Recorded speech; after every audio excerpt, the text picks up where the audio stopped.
jaya, pengembangan yang setia, di bawah Undang-Undang Dasar 45, kita menuju ke pemilihan umum.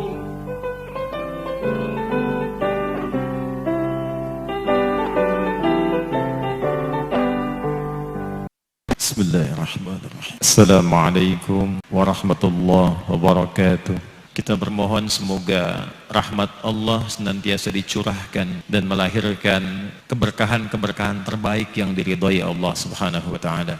Komen, like, and share. Like, subscribe, share, and comment. Apa ancaman-ancaman yang kita hadapi sekarang ini? Negeri, radikalisme, tantangan besar kita. Intoleransi, tantangan besar kita ke depan.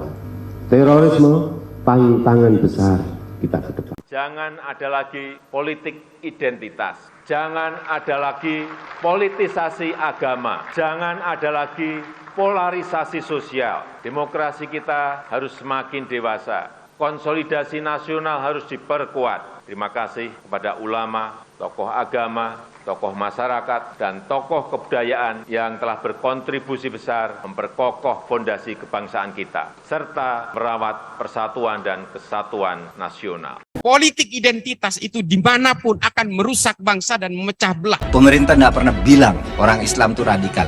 Tapi ada orang Islam yang melakukan gerakan radikal itu pasti. Dan sudah banyak. Tidak bisa, justru saya ini Islam. Makanya saya membela orang Islam yang banyak. Kalau saya bilang sekarang, mengapa FPI itu saya anggap radikal, dan saya tulis ini berkali-kali, karena kalau kita baca ADART-nya, tidak ada satupun menyebut nama Indonesia, Negara Kesatuan Republik Indonesia, nggak ada. Satu, cita-citanya menciptakan negara Indonesia menjadi daulah Islamiyah khilafah minhajin nubuwah, itu jelas. Yang kedua, cita-citanya mati syahid. Cara berjuangnya dengan cara jihad, bahkan penjara dianggap uzlah. Uzlah itu menyepi. Artinya apa? Gerakan-gerakan berbasis kekerasan radikal, ekstrim, dan teror ini bagi FPI ini dianggap sebagai satu jalur perjuangan. Ini makanya kalau ada orang bilang FPI itu radikalnya di mana? Ya baca ADART-nya. Satu contoh, Filipina itu menganggap bahwa radikalisme itu separatisme. Orang-orang yang ingin memerdekakan diri itu baru radikal. Pada akhirnya apa? Filipina telat dia mengantisipasi gerakan radikal yang kemudian semakin menggurita. Setelah telat, tidak ada cara lain untuk mencegah. Dia melakukannya dengan perang terbuka, perang simetris, asimetris yang terjadi di Marawi dan Jolo. Seperti itu. Akhirnya adalah apa? Ketika perang terbuka terjadi, casualty-nya besar, korban-korbannya besar, cost-nya pun besar. Indonesia jangan sampai kayak gitu. Makanya Indonesia saat ini memang ada beberapa pada tataran polemik saat ini menghadapi kelompok radikal ini, kita kadang-kadang kelabakan. Kelabakannya di mana? Di produk hukum. Satu contoh, di Indonesia dalam 2 tahun terakhir ini ada fenomena namanya anarko-sindikalisme. Ini juga gerakan radikal, tidak berbasis agama, berbasis politik, diciptakan oleh Mikhail Bakunin pada zaman dulu. Sekarang dia berplatform berbasis gerakan buruh, lalu mereka melakukan destruksi terhadap produk-produk kapitalis. Bank dihancurin, stasiun dibakar, segala macam. Itu terjadi di kita ketika Omnibus Law kemarin. Ini kan anarko. Tapi apakah ini dianggap radikal, ekstrim, dan teror? Enggak. Undang-undang kita tidak mengatakan itu. Dia akhirnya ditarik ke ranah pidana umum. Inilah contoh bagaimana kekeliruan kita mendefinisikan radikal pada akhirnya berpengaruh terhadap produk hukum. Densus 88 kemarin sempat protes, berpolemik. Anarko itu teroris, harus diselesaikan dengan undang-undang teroris. Tapi ternyata tidak, menurut Bareskrim. Ini pidana umum, karena undang-undangnya memang mengatakan itu pidana umum. Teroris itu dalam konteks, menurut undang-undang itu memang harus ada jaringan, terstruktur, dia melakukan gerakan-gerakan makar, gerakan-gerakan yang sifatnya subversif, dan ada pola gerakannya. Maka ketika anarko-sindikalisme melakukan gerakan destruktif, ya hanya dianggap sebagai perusakan sarana publik saja. Itu salahnya. Ini kalau saya mau sejarah tentang FPI. FPI tahun 98 ini didirikan oleh Wiranto dan didirikan juga oleh Kapolda Metro waktu itu namanya Nugroho Jayusman. Juga di situ Farul Razi, Menteri Agama yang kemarin. Dari mana ini? Namanya dulu bukan FPI, namanya PAM Swakarsa. Dia direkrut dari mana? Dari preman-preman Banten dan preman-preman Betawi yang kemudian diakomodir, difasilitasi, dan dijadikan alat pukul untuk melawan mahasiswa. Gerakan 98. Ketika pasca reformasi, ini kehilangan induk. Dia ketika kehilangan induk, kemudian dia bermetamorfosis dalam berbagai bentuk. Ada tiga. Ini ada tiga. Ada tiga jalur FPI ini kalau kita mau tahu. Satu melalui jalur politik. Banyak ini. Jalur politiknya macam-macam.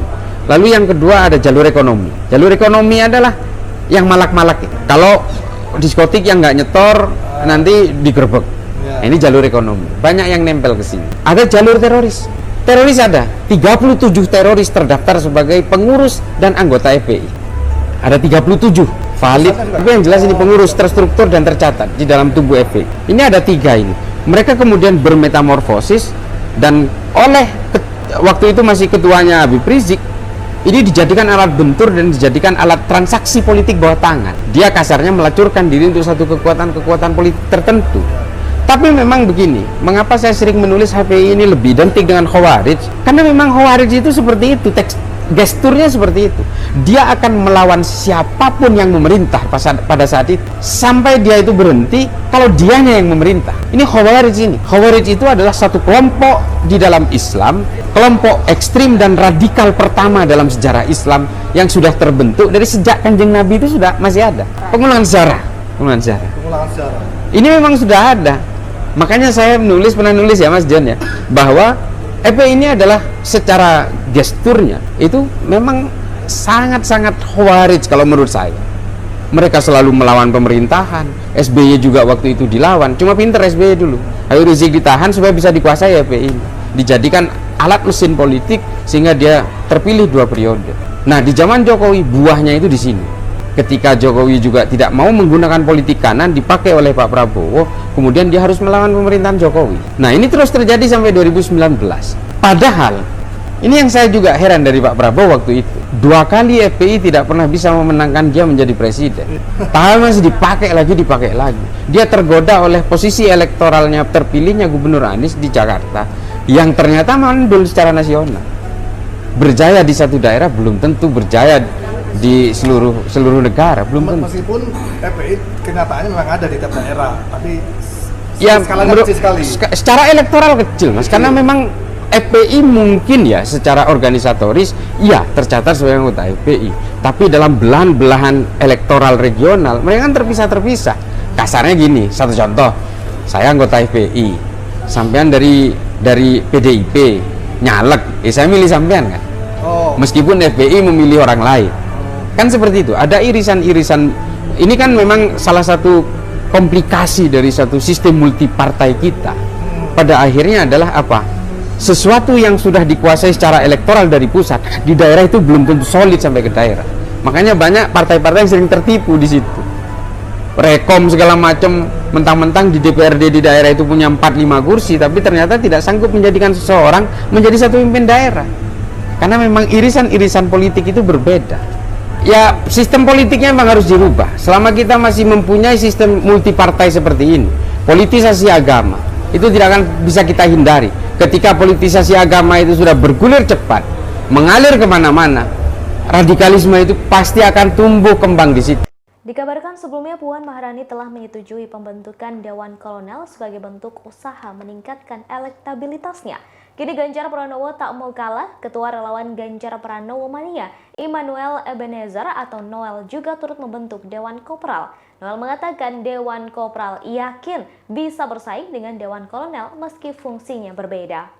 Dewan Kopral dibentuk untuk menyiapkan Gubernur Jawa Tengah, Ganjar Pranowo, untuk menghadapi Pilpres 2024 sebagai calon presiden. Ia menegaskan pihaknya tak akan main-main dalam membentuk Dewan Kopral. Noel menambahkan Dewan Kopral justru memiliki lebih banyak anggota. Selain itu, anggotanya juga akan berasal dari elemen masyarakat, bukan elit politik. Pihaknya menilai dalam konteks demokrasi yang menjadi penentu adalah suara rakyat. Sehingga menurut Noel, suara elit yang diakomodasi melalui Dewan Kolonel pasti kalah.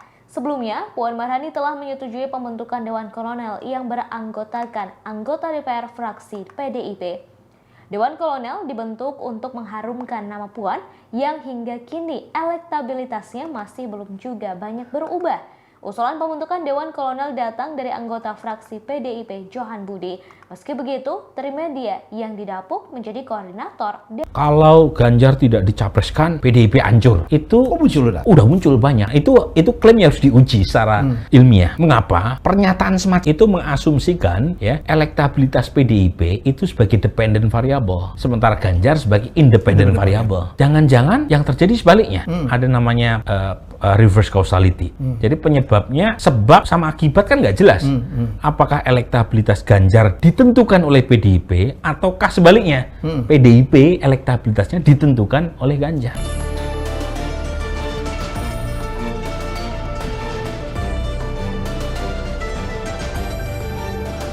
Terkait dengan di Jawa Tengah ya, terus terang drama antara kubu Puan dengan Ganjar. Saya sebut merugikan karena bisa memberi semacam sinyal yang buruk buat basis di bawah bahwa partai mempertontonkan perbedaan pendapat sekeras itu.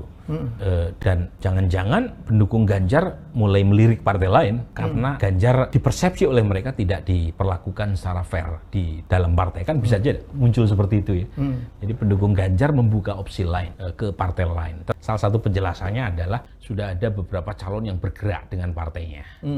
Kan Mbak Puan kenapa kemarin di Semarang kan dia konsolidasi di internal partai di Jawa Tengah. Basis PD Perjuangan kan Jawa Tengah. Dan kebetulan jangan lupa Jawa Tengah itu basis suara buat Ganjar.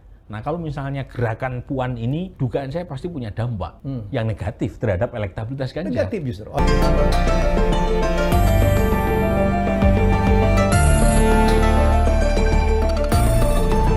Kejayaan akan kembali ke tangan umat Islam, insya Allah, tetap yakin. Saya Karen mohon undur diri. Subhanakallahumma wa bihamdika asyhadu an la ilaha illa anta astaghfiruka wa atubu ilaik. Billahi taufiq wal hidayah. Wassalamualaikum warahmatullahi wabarakatuh.